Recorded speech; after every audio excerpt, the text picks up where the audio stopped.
Nou, so 'n week of twee terug het Statistiek Suid-Afrika en die ouditeur-generaal 'n hele klomp statistieke en inligting oor die plaaslike owerhede bekend gemaak en ek het gereken om vanoggend 'n bietjie meer oor die plaaslike owerhede te gesels. Dis een van daai gedeelte van die ekonomie wat eintlik relatief min aandag kry en ek het my vingers 'n bietjie aan die data en die statistieke gaan indruk en hier's 'n paar interessante syfers.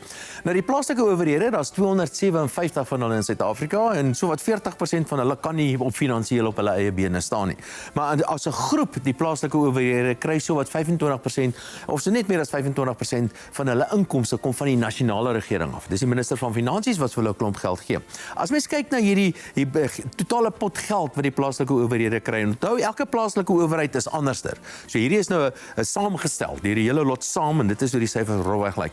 So net meer as 25% van die uitgawes van plaaslike owerhede gaan na salarisse toe.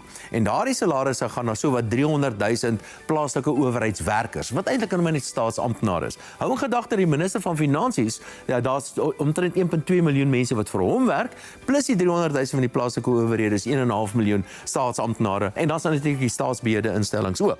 So die minister van Finansies gee wat so wat 25% van die begroting vir hulle en so wat 25% van die begroting word dan op die salaris van hulle gespandeer. Die oorblywende gedeelte, 75% is vir lopende uitgawes om die potholes reg te maak, tenderpreneurs en sulke tipe van uitgawes. Maar hier's 'n interessante syfer. Die plaaslike owerhede se totale uitstaande skuld is sowat 450 miljard rand. Waarvan omtrent 130 miljard rand daarvan word aan Eskom geskuld. So 450 miljard rand en baie van hulle kan nie hierdie skuld terugbetaal nie, wat eintlik maar beteken dat hierdie skuld van die plaaslike owerhede is eintlik skuld van die minister van Finansies, maar dis waar hulle uiteindelik aan die deur gaan klop. En dan moet julle ook nie vergeet nie, Eskom se skuld, Transnet se skuld en die hele spul ander. So ja, dis 'n paar interessante dinge vir die plaaslike owerhede.